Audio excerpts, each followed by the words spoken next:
Hello, and thank you for clicking on another one of my videos. I am Screen Scene Guru coming at you with a new set of movie reviews and reactions. These are for the Red films, Red 1 and 2. I just recently got done watching Red 2 for the first time. I've seen the first one a few times before, but I just thought I'd make a little video and go over both of the films, give you my thoughts and opinions on them. So without further ado, let's get into it. So going on into the first Red film, this was from 2010. This follows the story of a retired CIA agent who goes by the name of Frank Moses. After a hit squad is sent to retire him, um, he is forced to reassemble his former team to crack a conspiracy that could mean the end of all of them.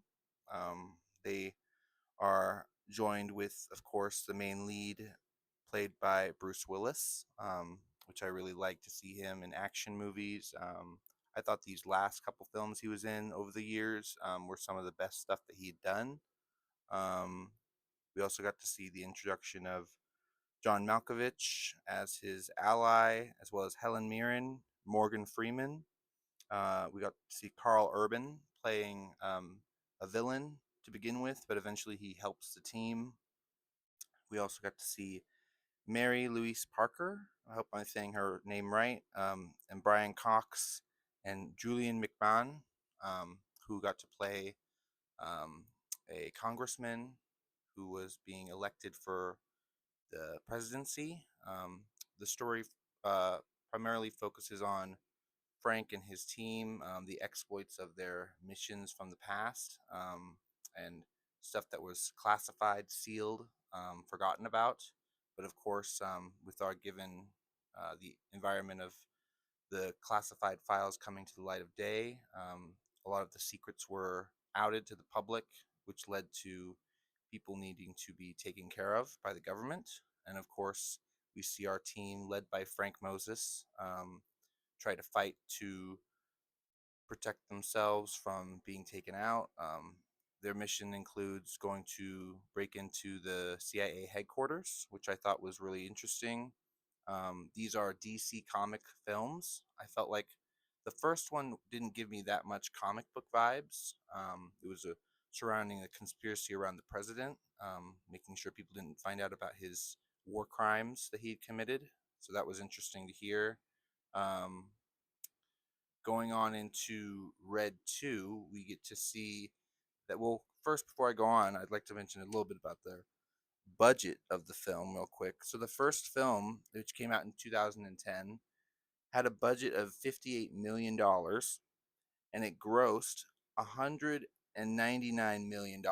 So, obviously, it made a lot of money at the time it came out. It had a 72% on Rotten Tomatoes, so it was fairly liked very well, which encouraged them to make a sequel. The studio Warner Brothers made a sequel to this, Red 2, in 2013, which also followed our cast returning. Frank Moses, played by Bruce Willis again, um, who had to come back out of retirement once again to face a Cold War threat, the return of a mysterious weapon titled Nightshade. And their mission includes having to fight to find the scientist responsible for conceiving the weapon so that they can disarm it and prevent an international incident. They're basically trying to prevent World War III in this film. We get to see the same cast returning, John Malkovich helping Bruce Willis, as well as Helen Mirren, and some new interesting faces as well. But this story also goes as well as it also follows from the Red comic book story, which Red stands for Retired Extremely Dangerous, which I really like that title. I felt like 2 was more comic booky than the first film. Let me know what you guys' thoughts are on that. For the second film, we've got a budget of $84 million. So they put more money into the second film, not much more, but a little bit more. And then they returned. They got a grossing of $148.1 million as a return. So the second one made money, I'd say, as well, but it did not get such a high critic score. Unfortunately, 2 only got a 44% on Rotten Tomatoes. So the audience didn't care for the sequel as much as the first one. But I liked both of these films. The fact that they were DC projects I thought were really cool, really well casted.